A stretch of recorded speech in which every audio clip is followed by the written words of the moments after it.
আলামিন। এজন্য আমরা নবী পাকের ক্ষেত্রে ভাষাগতভাবে যদি কেউ কোনো ধরনের হেয় করে কথা বলে অথবা ভাষাগতভাবে কোনো ত্রুটি হয় তখন আমরা সতর্ক করে দিই। কথা বলেন ঠিক কিনা? এরপরে গত কিছুদিন আমরা অনেকদিন ধরে আমাদের রাত্রাবেলা লড়াই করে আসছে। অনেকে বলে নবীজি আমাদের মতো, তখন আমরা বলছি দেখতে আমাদের মতো, হাকিকতে ভিতরে বাহিরে নুরুন আলা নূর। আমরা সতর্ক করেছি। এরপরে বলতো যে নবী আমাদের বড় ভাইয়ের মতো, তখন আমরা তাদেরকে মানে বুঝিয়ে দিয়েছি, সতর্ক করেছি। বউকে মা বললে যেমন করে ঈমান বউ তালাক হয়ে যায়, ঠিক এমন ভাবে নবীজিকে আমাদের মতো রক্ত মাংসে গড়া সাধারণ মানুষ বললে তার ঈমানও তালাক হয়ে যায়, তার বউও তালাক হয়ে যায়। আমরা সতর্ক করেছি, ঠিক কিনা বলেন?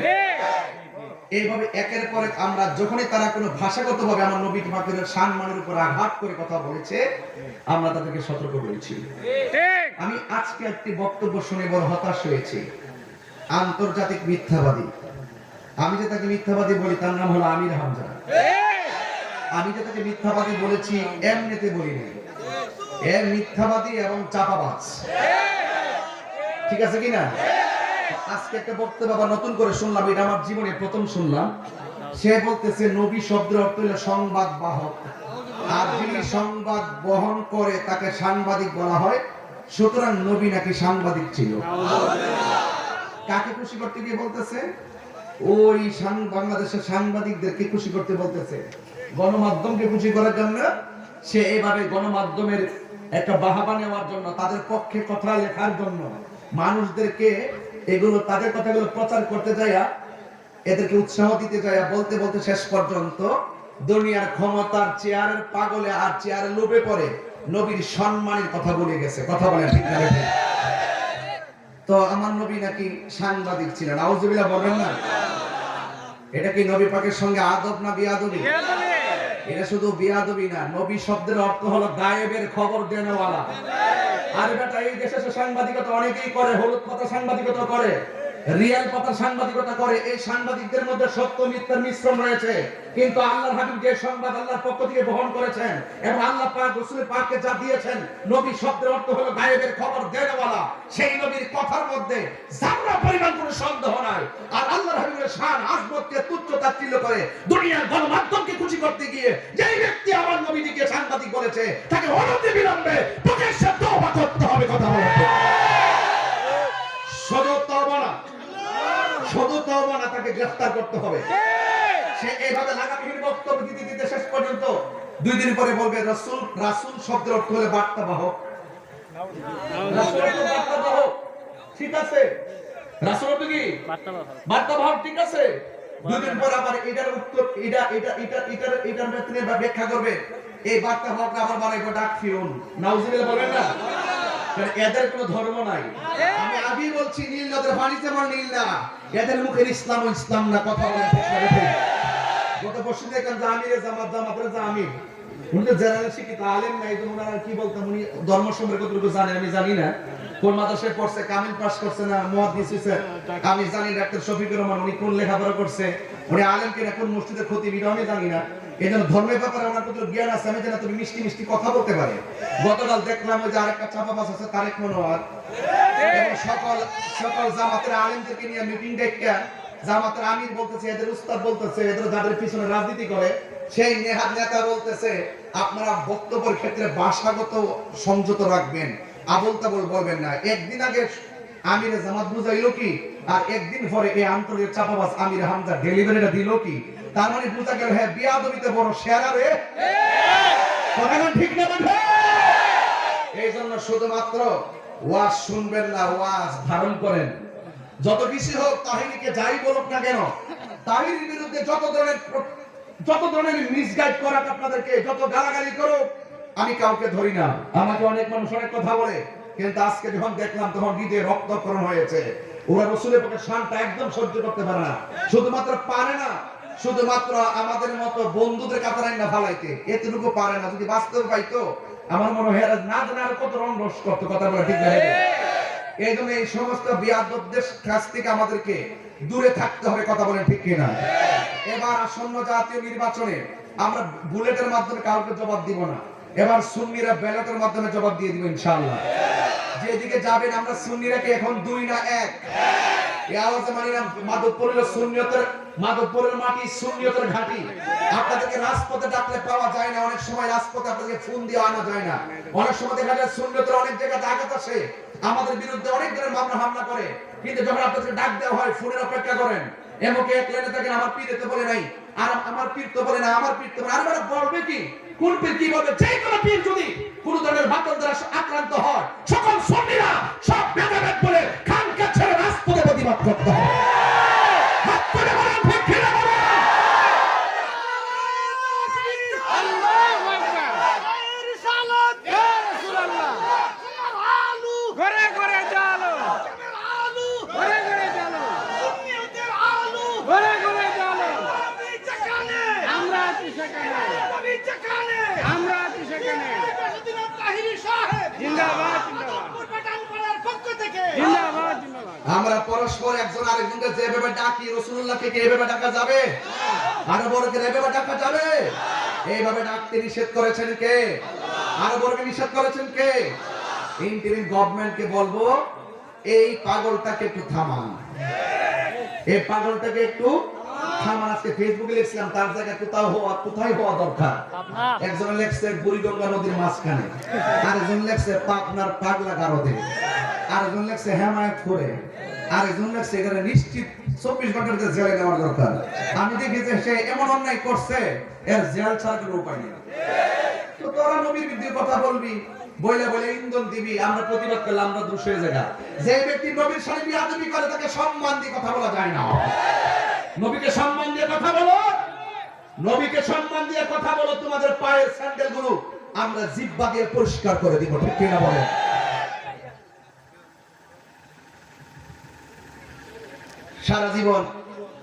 সারা জীবন দেখেছি কত ধরনের কথা ফতোবাজি করছে, ওনার ফতোবাজি ভুলে গেছে। কি সুন্দর করে মন্দির পিছনে রাখা ইসলামী সঙ্গী তার গীতা পাঠ করতেছে। এটা কি ইমানের, এটা কিসের জন্য আমরা বুঝি না? আমরা এগুলো ভালো করে বুঝি। আরে বাড়া, এই মাধবপুরে অত হিন্দু সমাজ, আজকে তো এক হিন্দু এসে দেখা গেল, আমাদের হাতে হাত রেখে মুসলমান হয়। অনেক হিন্দু আমাদের ওয়াজ এসে শুনে। আজকে আমি কিছু হবিগঞ্জ চেম্বারের মধ্যে একজন এসে বলতে, হুজুর আমি হিন্দু, কিন্তু আপনাকে অনেক ভালোবাসি, আপনি সম্প্রীতি কথা বলেন। তোমার কি মন্দিরের মধ্যে যায় কইব মুসলমান জলাঞ্জলি দিয়ে দিছ, বরং হিন্দুরা আর এটা ডিস্টার্ব মনে করে, ঠিক কিনা বলেন? যে আমরা একটু আনন্দ, আমরা ধর্মটা পালন করবো, মোল্লারি করতে গাইল রে, এটি তো আইসে আসলে তো আমরা খুশি করতে আইসি না, তলে তলে ভোট নিবালে ঘেরে আইসি রে। এরা যে কেমন লোক আমরা চিনি, কথা বলেন, ঠিক কিনা? এখন আপনি যদি নবীকে বুঝতে চান, আল্লাহ যদি আপনি হক বুঝতে চান, যদি আপনি আল্লাহকে চিনতে চান, যদি আপনি রাসূলুল্লাহকে চিনতে চান, তাহলে ওলি আল্লাহর দরবারে যেতে হবে। কার দরবারে যেতে হবে? ওলি আল্লাহর দরবারে গেলে সত্য কোনটা সেটাও বুঝবেন, অসত্য কোনটা সেটাও বুঝবেন। ওলি আল্লাহর দরবারে গেলে এই সমস্ত ধোঁকাবাজ যারা, মুখোশধারী ধোঁকাবাজ, তবে ইদানিং আমাদের মন আরো বেশি খারাপ হওয়ার দরকার আছে, কারণ রাশমিকা মান্দারের বিয়ে হয়ে গেছে। দেখছি অনেক পুরো লেখতেছে, কামতাছে, বিভিন্ন এডিট করছে, বুঝতে পারছি আমি। আরে বেটা, বিয়া মন খারাপ করিস না বাবা, বুঝছ না? এবার আল্লাহর রাস্তে একটু তওবা করে মুসলমান হ। কথা কোন ঠিক না বেটি? আর আমার কথা আপনি চিন্তা করেন না, আমি যদি তো হক কথা বলি, যত মামলা করো, আমার সামনে আসলে আমাকে জবাব দিয়ে আমাকে ধরতে হবে। এর পরিষ্কার কথা বলছি, আমি কিন্তু চুরি করি নাই, দুর্নীতি করি নাই, ডাকাতি করি নাই, চাঁদাবাজি করি নাই, ওলির মাজার আক্রমণ করি নাই, নবীর বিরুদ্ধে কথা বলি নাই, শরীয়তের বাইরে কথা বলি নাই, নবীর আকীদার বিরুদ্ধাচরণ করি নাই। সুতরাং আমার বিরুদ্ধে কেউ মামলা দিলেই আমাকে ধরে নিয়ে যাবেন, আমি রাজি আছি, তবে আমি যে অপরাধ করছি তার প্রমাণ দিয়ে আমার হাতে হাত করে লাগাতে হবে। এবার বাংলাদেশে যেখানে হোক সেখান থেকে ইনশাআল্লাহ এগুলো আমি এগুলো কোনো পরোয়া করি না। কারণ কেন? সত্যের জয় সুনিশ্চিত, কথা বলেন, ঠিক কিনা? বিগত 5 আগস্ট থেকে শুরু করে এই আগস্ট আবার পার হয়েছে, অনেকে লেজ গুটাই ফেলছে, অনেকে সীমার ভিতরে ঢুকে গেছে গা। আমার এখন আপাতত কয়েকদিন চুপ থাকেন। আমি কার কথা রে বাটপাটির কথা চুপ থাকতাম? এগুলো তো ইসলামকে ব্যবহার করে, ইসলামের জন্য রাজনীতি করে না।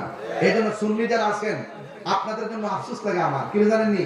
মাহফিল আসলে যেই লোকটি আইছেন, যদি এমন লোকটি যদি একটা প্রতিবাদ মিছিলে মাধবপুরটা দাঁড়াইতেন, মাধবপুরের WXYZ এর যত গোষ্ঠী আছে আমরা টাফারিয়ে ফেলা গড়ে কোনায় ঢুকে যেতে কথা বলে পরিষ্কার ভাষায় মাধবপুর মাধব ছেড়ে দিছি অনেক কারণে ছেড়ে দিছি। কারণ আপনারা আন্দোলনমুখী না, আপনারা যে দিতে পারেন এই দিকে ঘুরেন, আপনারা মদিনাওয়ালার দিকে একটু ঢুকেন।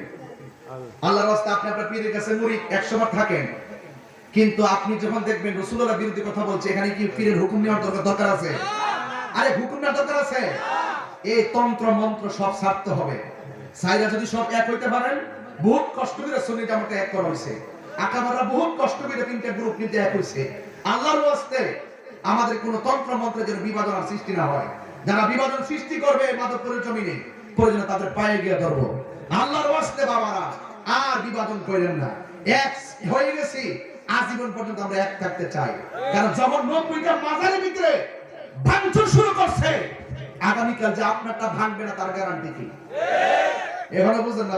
আমারটা অসুবিধা নাই, তাহিরির নামে নাম রয়েছে, আমি তো ভালো আছি। ও বাংলাদেশ সাধারণ মাজার না ভাঙছে, আমারটা কি কিছু করছে না? এই মুনাফিকে ছাড় দিতে হবে, সকলকে এক দিব। এই মাসটা ফাতে আজদমের মাস, এটা আল্লাহর ওলির গাউসুল আজম আব্দুল কাদের জিলানী রুফাত মুবারকের মাস। ইনি কি সাধারণ ওলি না মাদারজাত ওলি? আমি মনে হয় আপনাদেরকে কষ্ট দিতেছি না? আমার কথা খারাপই লাগবে, কারণ আমি আবার লেজ গোটাই ওয়াজ করতে পারি না। ওই কোন বেটা কিতাব কইব, ওই যে গত ফাঁসে এক বছর ধরে যা কইতাছি, দেখ রে যা শুরু করছো এমন সময় আইব ফালাইবার কোনো সময় দেয় না। কারণ কেউ যখন ইলিগাল করবে, কেউ যখন কোরআনের বিরুদ্ধে কথা বলবে, কেউ যখন ওলিয়ার বিরুদ্ধে কথা বলবে, আর স্বার্থ সিদ্ধি হাসিল করার জন্য যখন কেউ সামনে আগাইবে, তার ভিতরে যখন লুপ থাকবো আর ওলিয়ার বিরুদ্ধে অবস্থান নিব, এটার প্রোটেকশন আমার দিতে হবে না, এটার বিরুদ্ধে আমার কথা বলতে হবে না। স্বয়ং আল্লাহ বলছে, মান আদালি ওলিয়ান ফাকাদ আযানতু বিল হারবে, যারা ওলিয়ার বিরুদ্ধে যাবে আসমানি গজব তাদের উপর নেমে আসবে। এবার কয়ে দিলাম সুজা হইয়া আহলুস সুন্নাত ওয়াল জামাতের দিকে চলে আসেন। এবার আমরা সুন্নি যারা আছি একটু ধৈর্য ধরেন। আমরা সুন্নিরা কেন্দ্রীয়ভাবে যে দিকে দিক নির্দেশনা দিবে আমরা সেই দিকে যাব, যে দলের সঙ্গে বলবে আমরা জোট করব আমরা ওই দিকে যাব। এখনো যাওয়ার সময় হয়েছে না, ফালা হাঙ্গা বই যাস না। 10,000 টাকা দিয়ে আর তো বান্ডেল দিয়া দিল, 10,000 টাকা দিয়ে বান্ডেল দিলাইল, বিয়া হয়ে যায় না। আমি বুঝাতে পারছি? মুরব্বী মানেন, আপনার মুর্শিদ কি কয় এগুলো একটু খেয়াল করবেন, গুরু কি কয় খেয়াল করবেন। আমরা সব পীর মাশায়েখ উলামায়ে কেরাম এখন ঐক্যবদ্ধ, কোনো ভেদাভেদ নাই। 12,000 দরবারকে ঐক্যবদ্ধ করার মিশন নিয়ে কাজ করতেছি। 200-র উপরে দরবার অলরেডি সিলেক্ট করে ফেলছি, ইনশাআল্লাহ একের পর এক করব। কিন্তু আমরা যে দিকটা যাবো, আমরা সুন্নিরা কি করতে কিছু পাইছি? আমরা খবর লইছি নি? এটা মাদারটি বাংছে একটা মামলা করছে, 2টা আসামি ধরছে, এইগুলোকে তদন্ত করার দরকার আছে। এগুলো ভিডিও ফুটেজ আছে, কিসের দরকার? যেখানে ভিডিও ফুটেজ আছে তদন্ত করে 1 বছর পার হলো কেন? এর বিচার হলো না কেন? বুঝতে হবে এমন একটা কাল শক্তি, এমন একটা অন্ধকার এই দেশের তরিকত সব পন্থীদের উপর নেমে আসতেছে। এই হাতটা বড় শক্তিশালী, এরা অনলাইনে শক্তিশালী, টাকা পয়সা শক্তিশালী, এরা টাকা পয়সা শক্তিশালী হতে পারে, টাকা পয়সা শক্তিশালী হতে পারে, টাকাই শক্তিশালী হতে পারে, আইন আদালত দিয়ে শক্তিশালী হতে পারে। এটাকে বুঝাই দিতে হবে আমরা ঈমানের দিক দিয়ে শক্তিশালী কথা বলে দেখি না।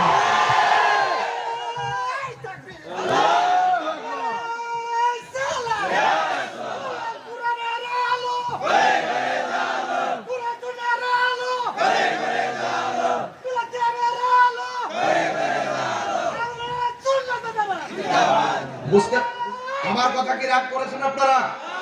আমাদের ইমানি শক্তি আছে, বাড়িঘর লাগবে না। যে ছেলে দিনে না দিনে খালি রিকশাওয়ালা, তার টুকা দিয়ে দেখবেন সে নবীকে কেমন ভালোবাসে। সে বলবে আমি আমার জীবনে চাইতে নবীকে বেশি ভালোবাসি। কেন ভালোবাসো? কারণ নবীজি আমার কবরের সাথী হবে। কেন ভালোবাসো? নবী আমার হাসরের ময়দানে সুপারিশ করবে। কেন ভালোবাসো? নবী আমার জন্য কাঁদে। কেন ভালোবাসো? নবী আমাদের জন্য আল্লাহর কাছে ফরিয়াদ করবে। সুবহানাল্লাহ বলবেন না? তাহলে সেই কথাগুলো যদি বুঝতে চান, এখন বেলায়েতের যুগ, কথা বলেন ঠিক কিনা? এই বেলায়েতের যুগে আমরা সবাই ওলি আল্লাহদের চরণে থাকতে চাই কি চাই না? আরো বড় করে চাই কি চাই না? আমি অনেক কথা বলে ফেলেছি, এই কথাগুলো যদি আমি না বলতাম এখন ওয়াজের ভিতরে হুট করে বলতে পারতাম না, যেহেতু আমি একটা ঘটনায় ঢুকবো। আপনারা কি কষ্ট পেয়েছেন? যে যে আমলে যে কথাগুলো আমরা শুনতেছি এগুলাকে আগে শুনছেন আপনারা? একটা কথা বলি আব্বা, বাবা একটা কথা বলি, আপনার বয়স কত ভাইজান? প্রায় 70 উপরে আচ্ছা, আর একটু বেশি দিব, 70 ধরেন। আচ্ছা বাজান, 70 বছরের ভিতরে আপনি দেখছেন কোন মুসলমানের কবর দেওয়ার পরে কবর থেকে তুইলা লাশের গায়ে আগুন ধরাইছে? না আপনি বুঝলেন না কি দেখতেছেন রংটা?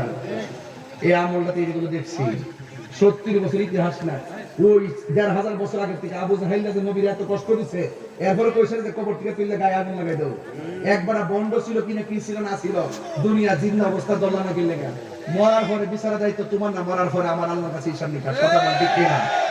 দুনিয়াকে নবীরে যে আমি রামজাদা নবীর বিরুদ্ধে নবীর সাংবাদিক করছে, আমি আবেদন করছি তাকে গ্রেফতার করার জন্য, আমি আবেদন করছি তাকে ক্ষমা চাওয়ার জন্য। এখন যদি সে যদি মরে জায়গা তারিখ আমি এই অপরাধী কবর থেকে তুলে আগুন ধরে দেবো? এই সংস্কৃতি ভালো না। এখন দেখেন বাংলাদেশটা কোথায় গিয়ে পৌঁছতেছে দেখেন। সমস্যা তো এক জায়গাত না, সমস্যা অনেক জায়গাত। কথা বলেন ঠিক না বেঠি? ওয়াজের মাঝখানে একটা প্রশ্ন দিয়েছে, উত্তর দিয়ে দিয়েছে মাজারে মোমবাতি জ্বালানো যাবে কিনা। যদি কারেন্ট থাকে তাহলে মোমবাতি জ্বালানো ঠিক না। যদি কারেন্ট না থাকে জিয়ারতের সুবিধার্থে আপনি মোমবাতি লাগাবেন, যেহেতু দূর দূরান্তের মানুষ আল্লাহ নবীর মাজারে জিয়ারত করতে আসবে। আর কারেন্ট থাকা অবস্থায় মোমবাতি লাগান, এগুলো অপচয়, এগুলো করবেন না। আর অন্ধকার থাকলে মোমবাতি লাগাবেন মানুষের জিয়ারতের সুবিধার্থে। কথা বলেন ঠিক না? যাক আর কি, আমি একটু প্রশ্ন উত্তর কম দিই আর কি। হুজুর আমি বেশি হন আমার বাংলা ভাষ করো, কথা হতো হতো না, ডাইরেক্ট অ্যাকশন বালা। কথা বলেন ঠিক না?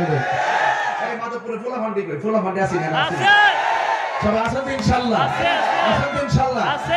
শরীরে বেশি ভালো না, এরপর আমরা দীক্ষা অনেকদিন পরে না, এই জন্য একটু কথা কয়ে আইছি বাজার। আপনাকে রাগ করতেছে নাকি তা আবার? আচ্ছা ঠিক আছে, অনেকে আমাদের মাঝে মাঝে উঠবো, জিডি শরীরে আগুন লাগছে ইডি উঠবো, ওই যে জিডি ওই যে মুড়ি দিয়ে গেছে রেডি আছে, এতে গায়ে আগুন লাগবে। কথা কারণ ঠিক না বেঠি? তাই বলেন আল্লাহর ওলিরা রওজাতে জিন্দা না মরা? এই আওয়াজে মানি না, জোরে কোন জিন্দা না মরা? আরো বড় করে কোন আল্লাহর ওলিদের ভয় নাই কে বলছে? আল্লাহর ওলিদের চিন্তা নাই কে বলছে? এই জন্য আল্লাহর ওলিদের সাহায্যে যাওয়ার কথা কে বলছে? কোন মা সাদিকিন সত্যবাদীদের সঙ্গী হও কে বলছে?